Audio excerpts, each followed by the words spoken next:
The easiest time to start. The hardest time to win. This is supposed to be the best time in history to start a startup, but also the easiest time in history to build someone else's empire. You can build a product in a weekend. AI writes the code, AI designs the interface, AI even helps you write the story about how your startup is changing everything. On paper, this looks like a dream. A solo founder can now look like a full team. An MVP can look like a Series A company.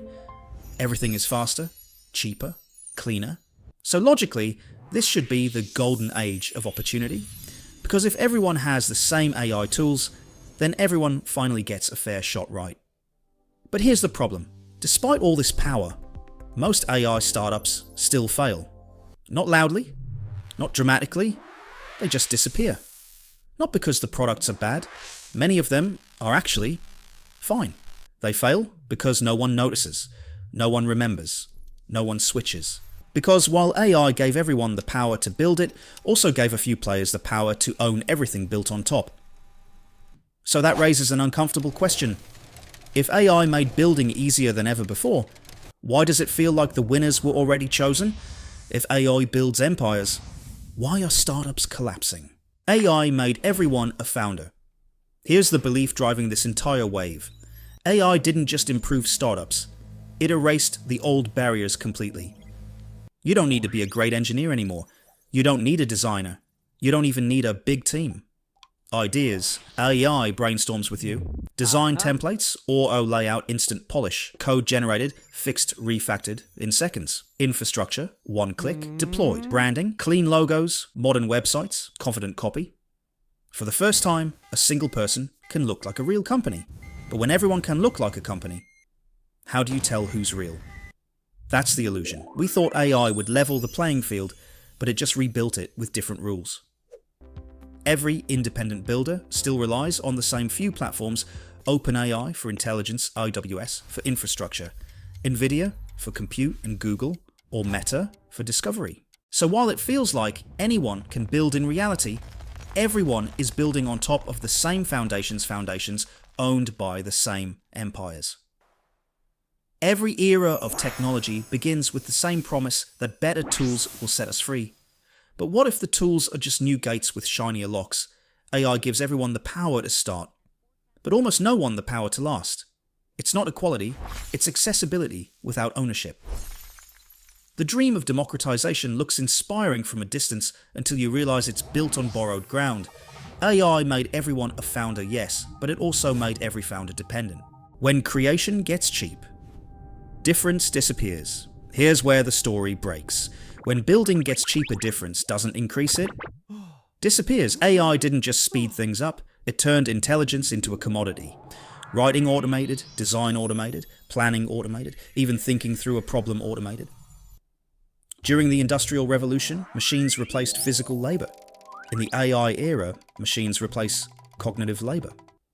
And that changes everything, because when everyone uses the same tools, different founders with different ideas end up building the same things. What looked like a startup boom is actually a traffic jam, millions of builders rushing forward, all trying to exit through the same narrow gate attention. AI helped you start a company 100 times faster, but it made real breakthroughs 1,000 times harder. Because breakthroughs don't come from speed, they come from difference, and difference is exactly what AI makes harder to find. And when difference disappears, power concentrates. The tools may be open, but the platforms aren't. Every model runs on someone's cloud, every app depends on someone's API, and every improvement feeds data back to the same few giants. So what looks like democratization on the surface is actually centralization underneath a quiet gravity pulling innovation toward the empires that own the rails. Not bad products, broken economics. So why are most AI startups going to fail? Not because the products are bad, and not because the founders aren't smart. They fail because the economics don't work. AI startups don't collapse in a burst, they bleed out slowly.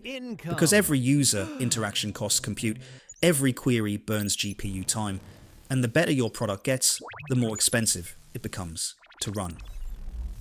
This is the shift most founders underestimate. In the past, growth reduced marginal cost. In AI, growth creates it. Each new user isn't leverage, it's liability. This isn't software that scales like SaaS used to. It's infrastructure that inflates with use. AI doesn't reward efficiency, it taxes it. Most AI startups have no pricing power. Users can switch instantly. Competitors are one prompt away, and open source models are always good enough, which means margins are thin before you even pay the cloud bill. So while founders chase growth, costs quietly compound. Inference rises faster than revenue, and every improvement feeds value back to the companies that own the GPUs, the clouds, and the APIs. Nvidia sells the shovels. Microsoft and Amazon own the land. Everyone else is digging for margin in borrowed soil. That's why this crash doesn't look like the dot-com bubble. There's no explosion, no headlines, just silence. Projects abandoned, users drifting away, founders moving on. Not because they failed to build, but because they were building as tenants, not owners. Every API call, every GPU hour, every attempt to scale is rent paid upward. And when the small players disappear, the empires don't lose. They collect, they absorb, they grow. That's the real crash, not destruction, but consolidation.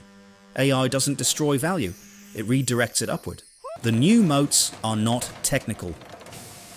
So who actually survives this crash? Not the startup with the smartest model, not the one with the most GPUs, and definitely not the one that ships the fastest demo. The winners build things AI can't easily copy. First, brand. When products start to look the same, people don't choose based on features, they choose based on feeling. Brand turns software into something familiar, something people trust, even when they can't explain why. Second, distribution. A great product with no distribution is invisible. Communities beat algorithms. Founder-led storytelling beats paid ads. If users don't hear about you consistently, you don't exist. Third, trust. When switching costs are low, people stay not for smarter AI, but for reliability and trust. Fourth, workflow integration. Survivors don't sell tools, they embed themselves into how work already happens.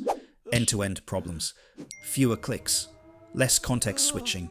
And finally, economics. Clear ROI. Measurable time saved. Real business value. The survivors aren't the loudest or the fastest, they're the ones that build meaning around what they make. Notion built a culture around calm productivity. Midjourney turned cold algorithms into emotional art. Even tiny indie founders now gather loyal audiences before raising a single dollar. Because in the new economy, attention is equity and community is capital. The more human your story, the stronger your moat. In a sea of automation, the rarest asset isn't intelligence, it's identity. Because in the age of infinite intelligence, the only real moat is human connection. Empires scale through data and infrastructure. Survivors scale through story and trust. They don't outcode the giants, they outhuman them. When the market floods with sameness, authenticity becomes the rarest currency. When everything feels automated, people start craving something or someone real. So the companies that endure won't be the most technical. They'll be the ones that remind us why technology mattered in the first place. So here's what all of this really comes down to. AI didn't create a startup boom, it created an empire machine. When building becomes cheap, power doesn't spread, it concentrates. When intelligence becomes abundant, meaning becomes scarce. We thought democratization meant freedom. But in practice, it meant dependency, millions of small builders working inside someone else's system, paying rent to the very empires they hoped to disrupt. Supply exploded, demand didn't. Attention stayed limited, trust stayed scarce. That's why most startups don't crash loudly, they fade quietly. Still running, still posting, still existing, but without gravity, without identity, without meaning. Because AI doesn't just optimize labor, it optimizes ownership.